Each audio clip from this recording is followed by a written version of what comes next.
Bismillahirrahmanirrahim. Assalamualaikum warahmatullahi wabarakatuh. Kita lanjut ke video selanjutnya. Nah, tadi kan kita membahas tentang perkembangan pemikiran ekonomi yang aku jelaskan di video sebelumnya. Nah, di video kali ini aku coba menambahkan dikit tentang apa ini tadi, melihat ke depan tentang bagaimana Indonesia itu harus melakukan sebuah perubahan yang radikal, namun juga dilihat dari perspektif masa lalu juga. Nah, yang pertama ini ada pasar atau negara. Nah, kalau dilihat pada saat perkembangannya tahun Soeharto lah bisa dikatakan itu masih agak rancu. Bisa dikatakan pasar, tapi iya pasar, tapi negara juga ikut campur di dalamnya. Sehingga ekonomi yang ada di Indonesia itu masih bercampur baur. Dan perekonomian Indonesia bisa dilihat ya tahun 98 itu krisis besar-besar di Indonesia. Impactnya itu sangat berbahaya bagi negara kita. Kalau dilihat ke depannya ya memang pasar itu ataupun menurut Adam Smith itu pasar halus bebas ya boleh juga. Namun negara juga harus ikut campur dengan intensitas yang bisa diatur, tidak berlebihan dalam mengatur pasar, namun tidak lepas tangan dari pasar juga. Dengan begitu, perekonomian Indonesia itu insya Allah lambat laun akan bertumbuh secara perlahan, namun pasti. Nah, terus setelah kita melihat baiknya Indonesia itu menggunakan pasar bebas ataupun pasar yang dikomandoi pemerintah, kita lanjut ke menerima atau menolak globalisasi. Kalau dilihat sekarang itu sebenarnya Indonesia itu udah waktunya belum sih dalam menerima pasar globalisasi. Nah, bisa di cross check ulang bagaimana pendidikan Indonesia, bagaimana teknologi Indonesia, dan sumber daya manusia Indonesia. Kalau tiga hal ini, mulai pendidikan, sumber daya manusia, dan juga teknologi sudah mendapatkan pengakuan tentang kemampuannya, ya monggo lah kalau mau melakukan pasar bebas globalisasi. Kalau sebelumnya tidak kalau disepakati belum siap, ya mending ditutup dulu karena berbahaya banget.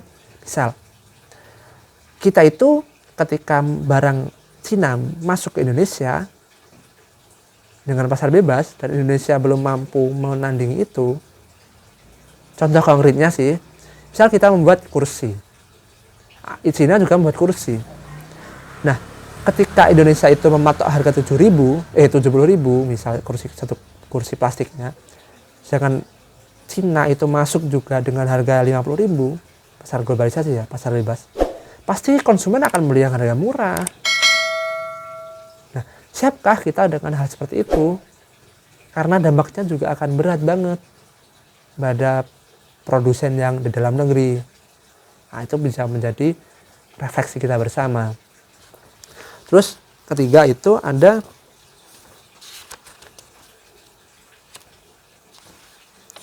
peningkatan mutu sumber daya manusia dan teknologi. Seperti yang gue bahas sebelumnya, pendidikan dan sumber daya manusia juga teknologi itu sangat penting dalam membantu perekonomian Indonesia mengarungi samudera globalisasi, pasar bebas globalisasi.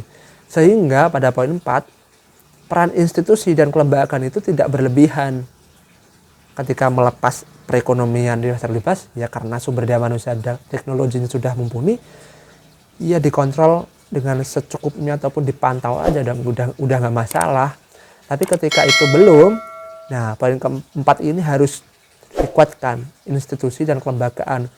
Karena dengan begitu pasar bebas itu tidak berlebihan dalam masuk Indonesia. Bisa saja dengan contoh pembatasan pajak dalam negeri ataupun pembatasan pajak dari luar ke masuk impor ke Indonesia, impor Indonesia dengan pajaknya yang tidak lebih murah dari produk-produk dalam negeri, sehingga harganya itu setara meskipun kualitasnya bisa diadu juga.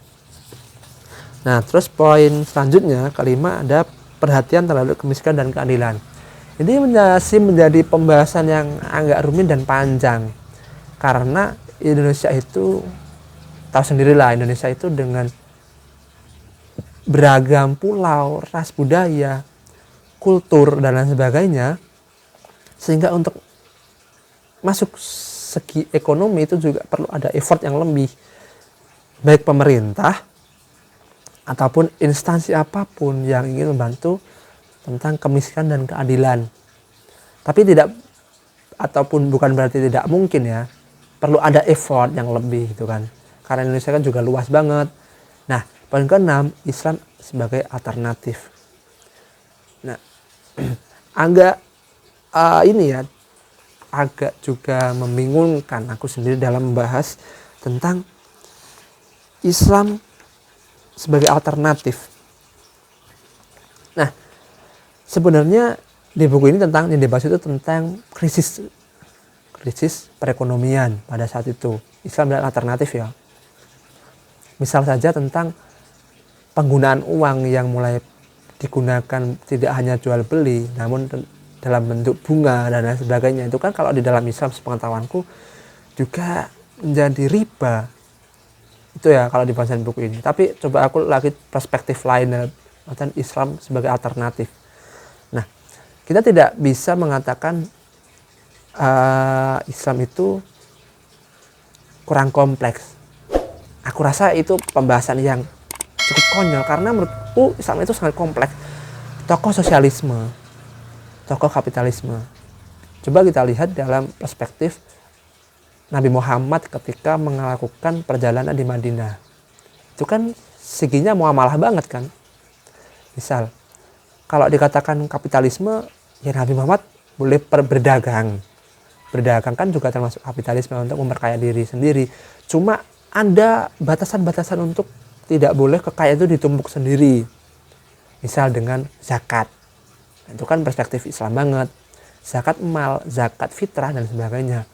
Nah, dari sisi sosialisme, Nabi Muhammad ini ya plural banget. Sosialisme Nabi Muhammad itu ya membolehkan orang untuk bersedekah. Sedekah kan sosialisme banget. Untuk kesejahteraan dan keadilan umat beragama. Gitu kan. Di Indonesia juga seperti itu harusnya. Nah, mungkin itu saja dapat aku bahas di poin Islam Indonesia seperti apa di masa depan dengan melihat perspektif masa lalu untuk memperbaiki masa depan. Sekian dari aku. Wassalamualaikum warahmatullahi wabarakatuh.